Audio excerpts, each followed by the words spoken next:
I was going to ask you about like the roots in academic circles of critical queer theory, but I want to talk about the Met Gala. Okay, let's do that.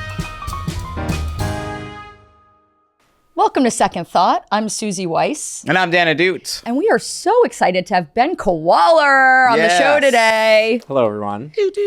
You might know Ben Kawaller for his intrepid reporting. He goes out into the field for such storied publications as the New York Post and the Free Press. And something I like about Ben is he is a yes-ander. Oh, yeah. You really do a yes-and, which I appreciate. Yes, you are. Screw that up. Let's take it again.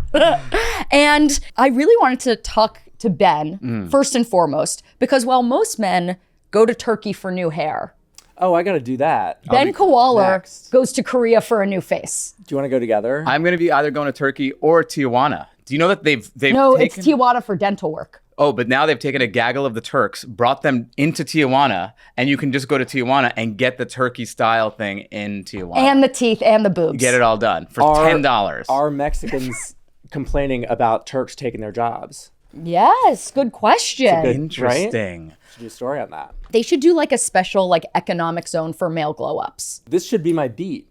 Male glowing What up? I need to get is, so yes, I went to Korea to get like fish salmon injected into my face. Or Fish sperm. Not fish salmon. salmon, yes. Fish Very sperm, different. Salmon sperm. Salmon and Yes. locks.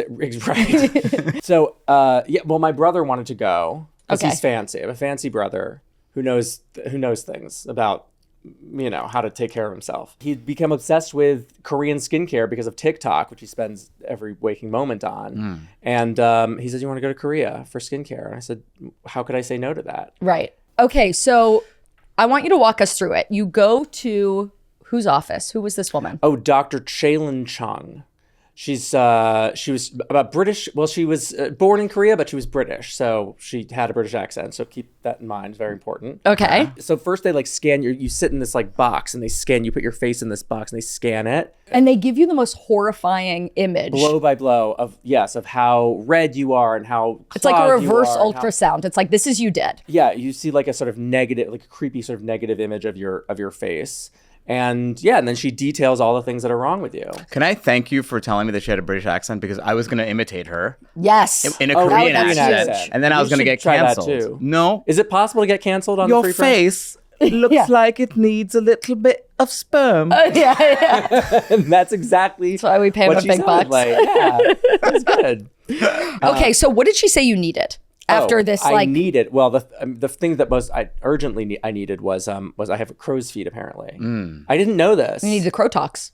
I needed Crowtox, so I got some Crowtox Wait, you went to Korea for Botox. For Botox? Well, apparently it was cheaper than it was here. The only Oh, thing, they did You you flew Botox? They did. business. I thought you go couldn't there for all cram the it. weird illegal stuff. I did. You know what? There's actually only one illegal thing, and that was the salmon DNA. But everything else is much cheaper. And this process is called Rejuran. Rejuran is the name of the You got Rejuran, you got Product. Protenza, you got Protenza, Ultatherapy. UL therapy, I think. That's ultraviolet light. I love that I get to write funny things because then no one actually expects me to do any research and like know what I'm talking Yeah, about. well- So I can just be like, yeah, they like shoot some waves in your face. That's all therapy. And it's that's the one. Yeah, I guess it like heats you. You got microwaved in I Korea. got microwave. Yeah. And then what did the Rejuran feel like? It was the worst pain I've ever had in my life. Whoa. Well, I mean, it was literally 150 shots or somewhere in that neighborhood. Like shots in my face. Yeah. With a needle. What do you think that feels like? It was, I mean, it felt like at times it felt like my skin was being slowly peeled off, like when she got Bro. here. And then when she was like here, it felt like being stuck in the face with a needle, like right here. Right, because it's like not thick. No, it's Skin. Nothing is thick. Right. I'm a very Sebaceous. thin-skinned person generally. So. And as you're being injected with the salmon sperm Oh, in God. Korea, what's going through your mind? You're like, what happened? How did we You get know what? here? We should show I'll send you the footage. Ooh. Oh my! Oh Jesus Christ! Oh! Fuck! Oh my God! Oh my God! Oh my God! Oh my God! Oh my God! Oh my God! Oh my God! Oh my God! Oh my God! Oh my God! Oh my God! Oh fuck me! Oh my God. I saw the after picture and it was horrifying. But you look so good now. But I mean, do I look any? I mean, I don't want to. I was about to say, do I look any different? Yeah. I mean, you know. Do you look any different? I Actually? can't tell. I don't Really? look at myself. I mean, for all of that, I don't know, I'm not sure, I can't tell. I don't think it's worth it. Yeah, you didn't. Wait, you didn't I feel hope- worth it? I never feel worth it, Suzy. No, You I didn't feel as though it was worth it? Yeah, sure. Afterwards, I looked so frightening. I was like, this better be worth it, because I was like covered in these like tiny red welts, it looked like. Okay, so Dr. Chung Yes. told you to come back in 3 months. Oh, yeah, right. They really recommend that. That's yeah, so first, crazy. Yeah. Well, the first thing she said was that she was like, well, as you can see, you have these crow's feet here, and we do need to do something about those right away.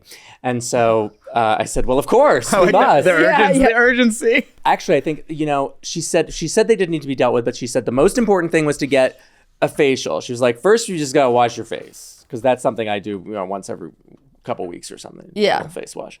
I'm really learning a lot about men. Oh, she's pro wash the face, because I've heard you don't want to wash the face because it dries it out and then the oils get Oh, this I love hearing. Yeah. Stop washing my face. I don't wash my face. I know a lot of people who don't wash their face. I use Cetaphil. It's I very treat my light. face like a cast iron skillet. and Yeah, just wipe yeah. it. You- And then yeah, you put it in the literally oven season to it. really to Take get bacon. the season. I Yeah. season it with bacon. I- And a paper towel Yeah. with salt. That's it. No, I'm being a bit glib here, if you can imagine, but she wanted to give me a facial. That's what I think of. I say, I don't know anything. I'm like, facial, that's washing your face, right? No, it's like putting all sorts of gunk on it. Oh, and extractions. What's an extraction? That's when they pop stuff. Oh, yes, they scraped my nose and then showed me like the blackheads. Oh. I liked that. Yeah, that's good. I mean, I think a lot of this stuff feels like snake oil, like the peels and whatnot. The laser. I think the lasers are the real deal. Botox is the real deal, because your face just Yeah, I stops mean, they're moving. putting plastic You see in it. your- I don't It know. stops I moving. apparently got Botox here. Can I still make crow's feet? Oh, yeah. Well, it's definitely a little. It's a little bit. You still have paralyzed. expression. It's a little paralyzed. It's good. They did a good job. What did it come in at? Oh, under $5,000. But of course, I had no intention of going and splitting with several $1,000s here. First of all, I was a little annoyed my brother didn't pay for the whole thing. Yes, sure, he bought me a first class flight ticket. and he put me up, with him at the Four Seasons. He's made really good choices. My brother. But I'm like, He's well, at this- married. He's married. He like, should have knows- paid for it. He should. He should have. Yeah. It was like, what's another $4,000 or whatever? Where'd you write it? I wrote this for the Times of London. Okay. Where I also write about theater and other cultural things. So you should all check that out. They're fine publications. Wonderful articles. And you recently had an amazing piece about the etiquette. Oh, my podcast. Theater etiquette. Theater etiquette. Yes. Oh, yeah, we're going to talk about the we'll get to podcast. it. Yeah, sure. Yeah. But you wrote about how people have started. This is something I feel passionate about, because anyone who's been on public transportation recently, where people are out loud watching TikToks, Yeah. watching videos. Someone was watching What's like the a world football come game. to? I agree. I mean, this is And if I were ballsy, I would do the thing where you take your own phone out and then you play something Louder. But I don't want to get stabbed. no, I don't want to get hurt. That's true. But you'd think if anywhere would be sacred, it would be the theater. It's so crazy. Where you're seeing a play or a musical, because the whole point is that you've paid to be in a dark room to be entertained.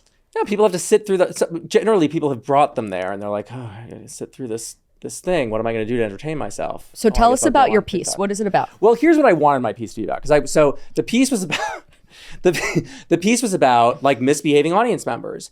And Margie, my editor at the Times, who also used to work at Free Press, was like, go and talk to some people about, find some stories. Well, it was like pulling teeth, like getting anyone to talk to me on the record about misbehaving audience members, because everyone's so terrified of Niederlander or Schubert or whatever, that it was like, I felt like I was like, it's like they're the mafia. CIA or something.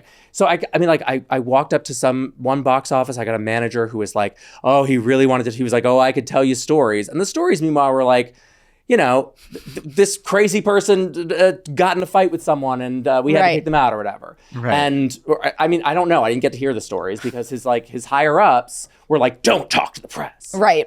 As if like knowing that once at, Cat's the Jellicle Ball, like some woman misbehaved is going to make like everyone turn against the Schubert organization. That's so crazy.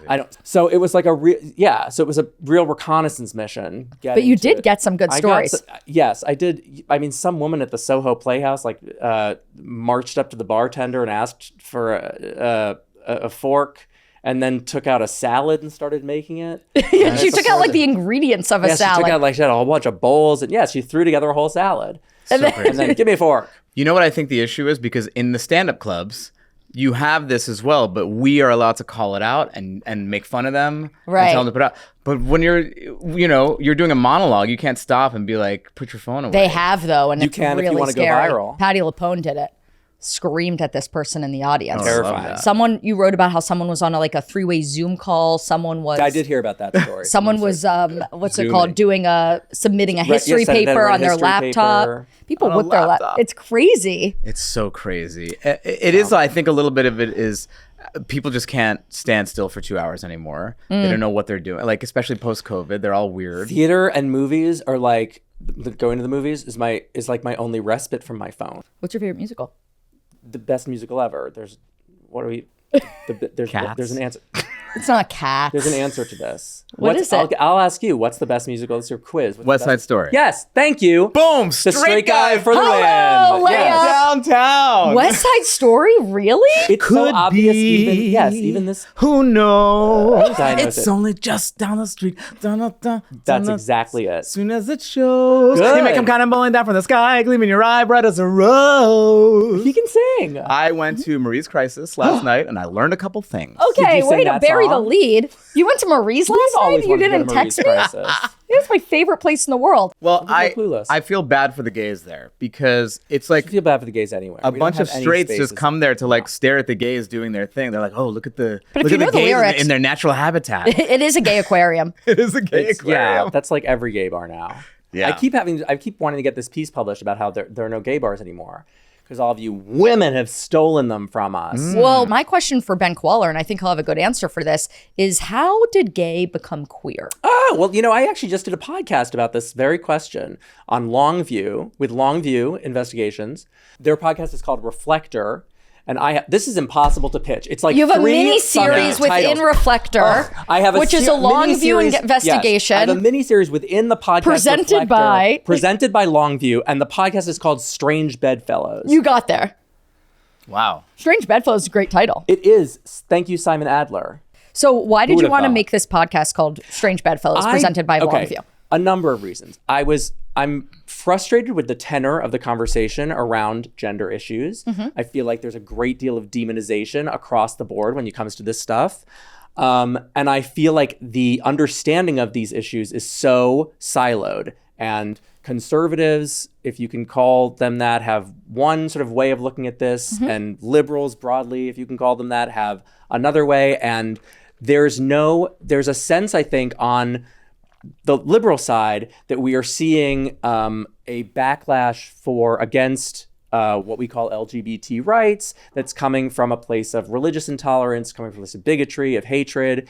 And while some of that may be true, there are divisions and tensions within that coalition of LGBTQ that sort of complicate the idea that all of this is just coming from a sort of hatred. Right. When I say all of this, I mean like, the Trump executive orders on gender, or the rolling back of the rights to self-identify, that kind of thing. But I also didn't know how LGBT, even just LGBT, came together in the first place. Yeah, like how did the L's, the G's, and the B's meet the T? Right. And that's what our first episode focuses on. So the first episode is sort of this whirlwind history of the gay rights movement, which started becoming known as the gay and lesbian rights movement during the 80s when AIDS started happening, and a lot of those people in leadership positions were dying, and women were getting more involved. And so gay liberation became gay and lesbian.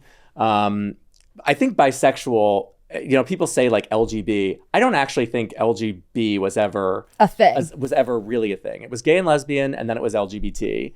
And as always, the bis were erased, or but it's sort of implicitly part of that. But anyway, Well, they're swept up in it. They're included. If the L's and the G's get what they want, then the B's get what they want. Right. well, if you're a B, you can effectively be a G or an L, Correct. depending on your gender. So it's implied, I feel. And then there's T's. And so T's. So I always thought, and this was just okay. Actually, let me ask you guys. Okay. If you had to guess, why do you think the T's were ever a part of LGBT? A marginalized group because of their sexual preferences. Oh, yeah, that's basically it. Wow. But All right. there's Well, I don't know why I wasted my time. But there's sort of an idea that there was an idea, at least in the 2010s, that your gender identity and your sexual orientation had nothing to do with each other. Right. Like I always sort of thought that the T's were sort of these were like functionally gay men who were like so gay they were like women. Women, yeah. Mm-hmm. And this is just like totally divorced from what this movement actually looked like. Transsexual rights started emerging in the early 90s, and these were not homosexual males, but mostly heterosexual males who dated women. But to gays and lesbians, it was not immediately obvious that these males who were really intent on becoming part of the lesbian movement, that was sort of one of the early sort of projects of a group, for instance, called the Transsexual Menace, which came around in like 92 or something. You know, their sort of first project was to be allowed into something called the Michigan Women's Festival. Oh, the music sure. festival. This didn't make it in the podcast either. But it did make it into an episode of Transparent. Oh, like this yes, sort of there's an episode where storyline. they go to one of these music festivals and they don't want a trans woman there. And that was the dynamic that Transsexual Menace came up against in the early 90s at this festival. It was Right. mostly people saying like, you guys are men, you don't belong at the... Right. And so there was a whole sort of campaign to become included in the Women's Michigan Festival. And I do wish we'd spent more time on this. I think it's a pretty sort of important moment. Prescient. Yeah, because Prescient. what we focused on was the political messaging of the T's that ultimately like got them into LGBT, like on the sort of like movement level, like what it was that eventually led, say, Human Rights Campaign to start calling themselves a program for a movement for LGBT rights as opposed to just gay and lesbian. And the pitch there was more like what you said, Dan, that like we are all at the end of the day like we are a despised sexual minority, and whether we are trans or gay or lesbian or whatever, they're all calling us faggot when they beat us up. But the inclusion of the T's, like the addition of the T's, was sort of the last time in this story that you had a kind of robust debate over what should be pursued. I mean, the decision... This is an intra-debate within the gay movement. Yes, within what was then the gay and lesbian rights movement. First, there was a real debate of like, well, do we let the T's in? Do we take on this project under our banner? And even before that, I think there was a debate of, do we, like within the gay and lesbian movement, do we want marriage? Like, is that a thing we should even be aiming for? Right. Throughout the whole, I mean, there's always been, and this is probably true, I mean, I would imagine. Marriage equality, I should say. Yeah, a lot of movements. There's always a more sort of radical wing that wants fast change or that wants, or that even wants a sort of like revolution of how society is organized. And then there's a segment that wants to sort of fit into the established order, and that was happening with the gay rights movement. As one writer put it, like some people want a seat at the table, some people want to turn the whole table over. Right. And so you had these sort of more like radical, often sort of left-leaning figures who were like, oh, we don't want, marriage is this oppressive institution. We're not interested in marriage. We don't want to be in the military, obviously. Or we don't want to be in the military because that's an imperialist, blah, blah, blah, blah, blah. But the voices that ended up sort of carrying the day ended up being the more moderate ones. And the pitch to the American people that was so successful was, we just want what everyone else has access to. We want the right to marry the people we love. Right. We want to serve our country. This was a movement. Right to housing, right to work, like fair pay, that stuff. Yeah. But what started emerging is this sort of metaphysical sense of gender. I mean, it was always sort of there. But once you start having gender identities that are not binary, that are not male or female, and at that point, it's really just defining yourself as against the normative thing. That's the. I think that's the overarching. That's the overarching. Yeah, that's the umbrella thing. that, It's right. we're not heteronormative. We're a minority. It's gender nonconformity is kind of the umbrella term that encompasses everyone, I think, including gays and lesbians, because like I said, like we don't generally conform to the expectations of our gender. So gender as not a medical condition, but a metaphysical one started to become the predominating sort of ethos of gender within LGBT, starting around 2015, 2016. That's How do you identify gay or queer? gay, but I mean, I'll do queer sort of to be politic, I guess, sometimes. Okay. If I want to say something in a queer space, I'll say I'm queer. I don't know. I'm supposed to say, like, curmudgeons like me are supposed to be like, I'm gay, I'm not queer. I don't, Right. I think I'm pretty, there's something a little off You about suffer me. from same-sex attraction. I That's how I think of you.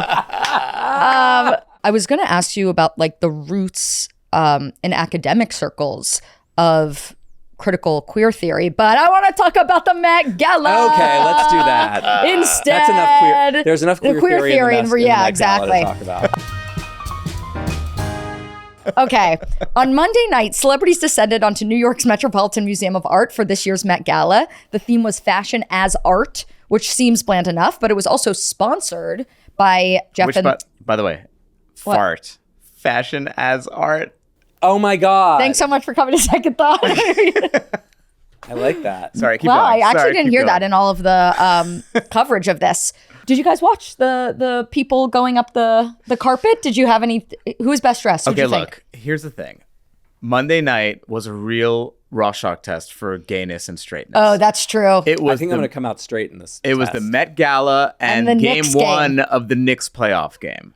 Now, I was put in this weird position. I'm not really a sports fan, and I'm a big fan of the arts.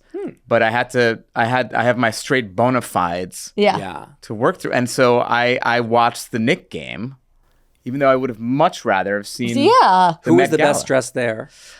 The Met Gala best dress, I would say, I actually love Jean-Baptiste. His I didn't see what he outfit. was wearing. Oh I my love him, God, though. He's so incredible. Cool. It was like this like space age ski outfit that was all white and also looked like a tuxedo. I thought Kylie Jenner was amazing. She Yes. wore this like sort of surrealist Schiaparelli dress that was sort of falling off of her. I thought Kim looked fabulous. I was not impressed by Nicole Kidman. I thought Lauren Sanchez Bezos, the idea was really interesting. It was based off the portrait of Madame X, which sort of shocked everyone when it was exhibited at the Paris Salon in the 1880s. And the artist, John Singer Sargent, had to repaint the strap of her dress because it was sort of deemed over-sexualized and over the top. So Lauren Sanchez Bezos was dressed up as a rich man's wife who the pearl-clutching public thought was too sexual and over the top. It was really like Great winking idea. and interesting. Was her strap painted? No, it was It should have down. been painted. It should have been. You should have been painted onto her skin. Yeah. Yeah, they would've could been have. They cute. should have Yeah. and could have gone the whole way and had her hair up and Idiots. had the dress like exactly how it was in the painting. Yeah. But any worse dressed? Worst dress, I think Heidi Klum looked like a She crazy looked person. absolutely ridiculous, but I do love her. She was looked dressed as nuts. like a statue. Oh. Yeah. And then and it was like weird a and Halloween creepy. costume. Who She was goes really hard for cumbersome?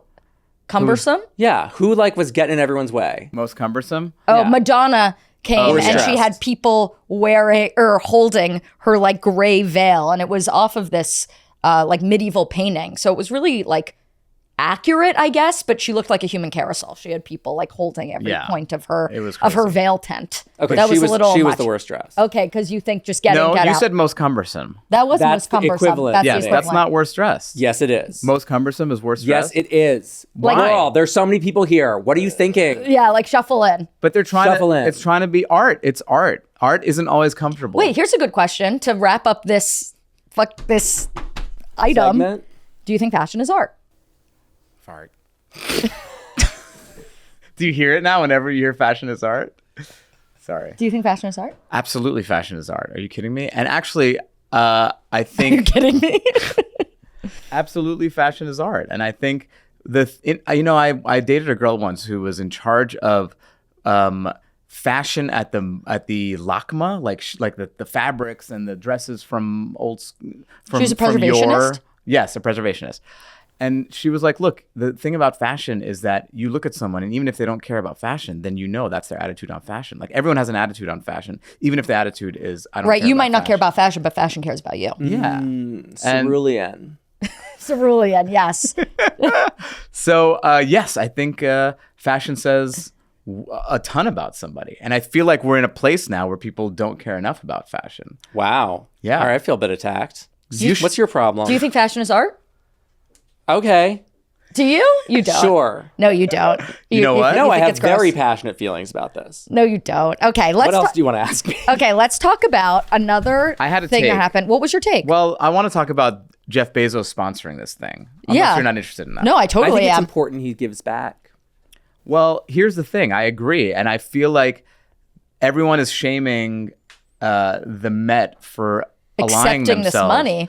$10 million from Jeff Bezos. It's like, how do you think art happens? Let's take Right. a break and like every single great museum that we have, go into all the rooms. There's a name of some Jew on top there who like sponsored it. And like, we And can't. the whole thing was built by someone who like essentially used indentured servants to build the railroad. I mean, that's kind of how it works. But look, the alternative is you do how Europeans did it, and you have Napoleon who steals everyone's shit and puts it in the Louvre. That's true. Or like the British who just have the British Museum, which is all stolen. We don't have that. We have really rich people who donate their money, and we have great art. And great art is very important for our culture. It's important for our city. It feeds the soul, which is why it's so annoying that as a straight man, I still had to watch the Knick game yeah. on Monday. Yeah. Instead of watching this beautiful display With of these art. swanning models and celebrities. But I coming feel up like the we have stairs. to stop shaming because now rich people are going to think twice. They're going to be like, what? They're going to like drag me through the mud. Right, for they're going to donating build money? another spaceship instead of Yeah. edifying these important cultural institutions. Would you have boycotted? I did boycott it. Oh, good for That's you. why, yeah, that's why I didn't partake. I was too disgusted. Yeah. Bezos. After 34 years of ultra low cost service, Spirit Airlines shut Oh, down. yeah, poor Spirit Airlines. I know. Spirit. Always the butt of the joke. But actually, I've used Spirit Airlines many times and it always got me where I was going. Yeah. Roughly 17,000 employees are out of work. The collapse comes roughly 2 years after the Biden Justice Department blocked its proposed merger with JetBlue. We have a great piece on the Free read Press it. about that. It's a really good piece. Have you guys ever flown Spirit? Yeah.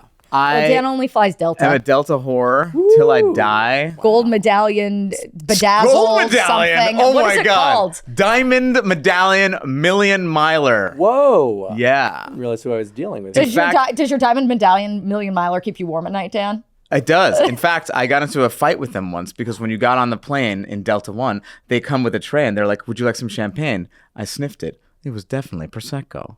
And I said, I'm sure you threw it in their I face. said, "Can I see the presume. bottle?" And it was Prosecco. You asked to see the bottle Yes. my on the God. on the Absolutely, flight? I did, and I was right. I hope you threw a fit. False. You were right. I did. They kicked me off Sure, that flight. You They were kicked right. me off the flight. You got justice in that scenario. Have you ever flown Spirit? Oh, Spirit. Yes. Yeah. I mean, I did. People say it's like a bus in the sky. It's Right. like, The it's delays. held together by duct tape. But I thought it was fine. I did I took an advertising class and I made a fun little campaign for Spirit. And we had, and the tagline, this was so good. The tagline was Spirit Airlines, just what you need. Oh, I love that. Get Just it? what you need. Just Yeah. what you- Yeah. And the ads were like, They wouldn't have crashed. They wouldn't have folded. yeah, if they you should were- have, if you- yeah. And the ads were like, 2 wings on each plane. Right.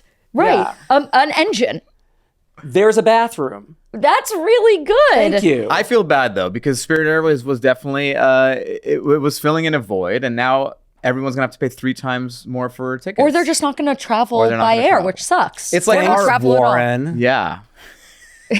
It was the like our Ryanair. Like how Europe has a bunch of these Yeah. discount ones where they charge you for luggage and they charge you for this, and so you wear all your clothes when you get on the plane. Yes, you have to wear like 8 Oh, sweatshirts. that's fun. Yeah. Yeah. Okay, well, rip to Spirit Airlines. Yeah. Rest in peace. I don't know if you guys have seen this. This is very interesting to me. Later this month, the Enhanced Games will kick off in Las Vegas. It's the Olympics, but it's the doping Olympics. So doping's allowed, steroids are allowed. The Enhanced Games are funded by Peter Thiel. The events, including swimming, track, weightlifting, and more. Oh, yeah. Are you guys going to watch this? I mean, I think it's an interesting idea, but I don't. Yeah. Really? The Enhanced Hell Games? Yeah. I think it's amazing. I think it's like Peter Thiel is like this like Roman emperor who's like, bring me the most strapping men. Yes. Now make them more strapping. Yes. Just like that. Yes, boy. Take some more, boy. I hope he wears like a golden crown as he's presiding over it in robes. That better. would be awesome in that. Vegas. You know what I think we're going to learn from these games? They're going to have very similar numbers to Olympic athletes, which we're going to realize everyone is fucking doping. Wow. And that'll be everyone's interesting. lying They about were it. already doing the trials, and these guys were like blowing people out of the water. Oh, really? Yeah, just like the fastest times. Oh, They won $1 amazing. million. I mean, it's a little like, it's crazy. for I forget who it was. I think it was in a swimming competition. Oh my God. I do think a lot of there's also a fine line between like the B12 shots and the multivitamins and people say if you are able to afford a huge amount of coaching, that is akin to like sort of a leg up. But this is really do whatever you can to get ahead. Yeah, I think it's a different. As a medical professional, Sure. I want to assure you guys that we're talking way beyond B12 shots, okay? Right. Yeah. Okay, so enhanced games, into it or not into it? I'm a no. 100% into it. Yeah, sure, why not? Okay, great. I don't know if we're gonna have a take on this, but let's see. A24 unveiled the first trailer for Tony. It looks good. The biopic of the chef Anthony Bourdain, which I've gotten in trouble for talking about before. It's set to Why? release this August. Don't ask. She got in big trouble. Big trouble. It stars Dominique Sessa, who was in The Holdovers. It's directed by Matt Johnson, who made a movie about the BlackBerry. Okay, sorry. Enough with the biopics. It's done. Why? Okay? They all do so great. Michael Yeah, people Jackson's kept biopic just like broke all the records. But not. Do you think everyone deserves a biopic? I Well, think people keep getting born. It's like in the future, everyone will have their own biopic. I hope I have one. Who's going to play you? Oh. I would. Really?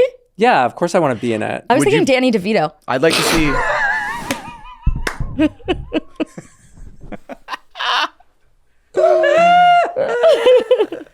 Who would play you? Me?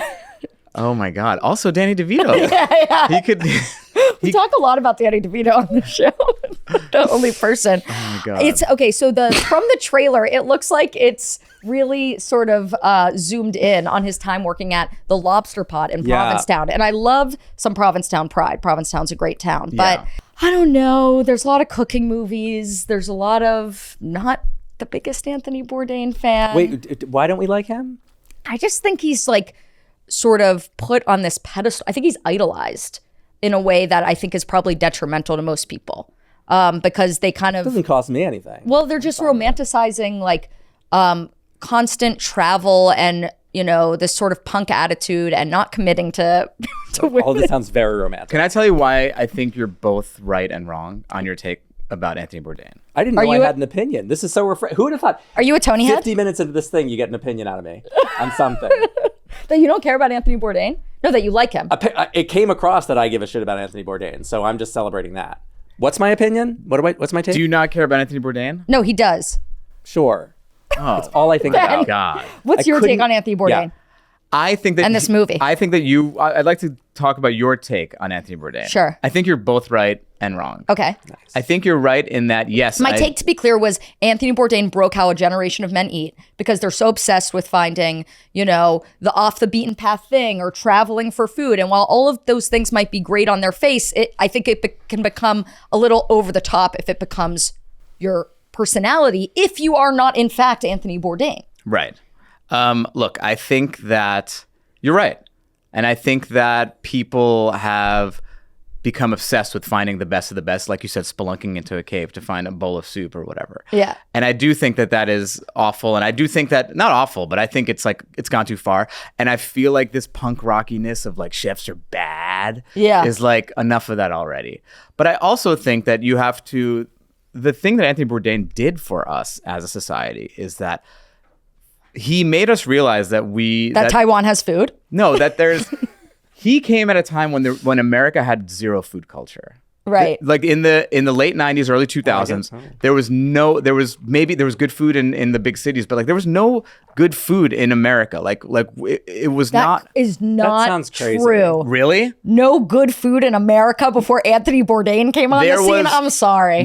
It wasn't as ubiquitous as it is now. You can go.